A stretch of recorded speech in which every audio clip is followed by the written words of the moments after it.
Hello, നമുക്ക് ഓടന്നൂര് വേല വിശേഷങ്ങൾ കണ്ടാലോ. ആദ്യം പോയത് കൂട്ടുകാരന്റെ വീട്ടിലേക്കാണ്. ഇവിടെ നിന്ന് ഫുഡൊക്കെ കഴിച്ചിട്ട് വേണം വേലപ്പറമ്പിലേക്ക് പോകാൻ. ഇയാളാണ് ഇവിടത്തെ മെയിൻ എന്ന് എല്ലാവരും പറഞ്ഞു. പക്ഷേ സംസാരിച്ച് നോക്കിയപ്പോഴാണ് ഏട്ടൻ ഒരു പൂച്ചക്കുട്ടിയാണെന്ന് മനസ്സിലായത്. അങ്ങനെ ഞങ്ങൾ എല്ലാവരും ഫുഡൊക്കെ കഴിച്ചു കഴിഞ്ഞു. ശേഷം ഏതോ ഒരു ദേശം കൊട്ടിപ്പാടി പോകുന്നുണ്ടായിരുന്നു. അവരുടെ കൂടെ കുറച്ചു നേരം നടന്നു. കുറച്ചു മുന്നിൽ പോയപ്പോൾ ഓരോരോ വിസ്മയിപ്പിക്കുന്ന വേഷങ്ങളും കണ്ടു. എന്നെ ഏറ്റവും കൂടുതൽ വിസ്മയിപ്പിച്ചത് ഇവരുടെ ഡാൻസ് ആണ്.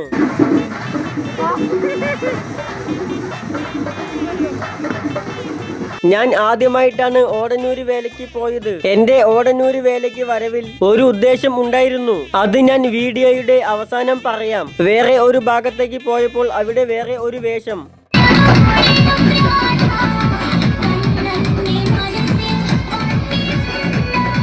ഒരു വിധത്തിൽ അമ്പലത്തിന്റെ മുന്നിൽ എത്തി. ഈ വേലയ്ക്ക് ആനകൾ ഇല്ല, അതിനു പകരം കാളയും കുതിരവേഷവും ആണ്. ശേഷം ഗാനമേള തുടങ്ങി. അവര് പാടിയ പാട്ട് മിന്നൽ വളയും. അത് കേട്ടതും ഞാനും കൂട്ടുകാരും ആ ഭാഗത്തു നിന്ന് മാറി. ശരിക്കും സങ്കടം വന്നോണ്ടാണ് ഓരോ കാഴ്ചയും ഞാൻ കണ്ടത്. അതിനെപ്പറ്റി പറയാൻ എനിക്ക് വാക്കുകൾ വരുന്നില്ല. ഓടന്നൂര് വേലയുടെ അവസാനമായ കമ്പം കത്തിക്കൽ കഴിഞ്ഞു. ഇന്നത്തെ വീഡിയോ ഇത്രയേ ഉള്ളൂ.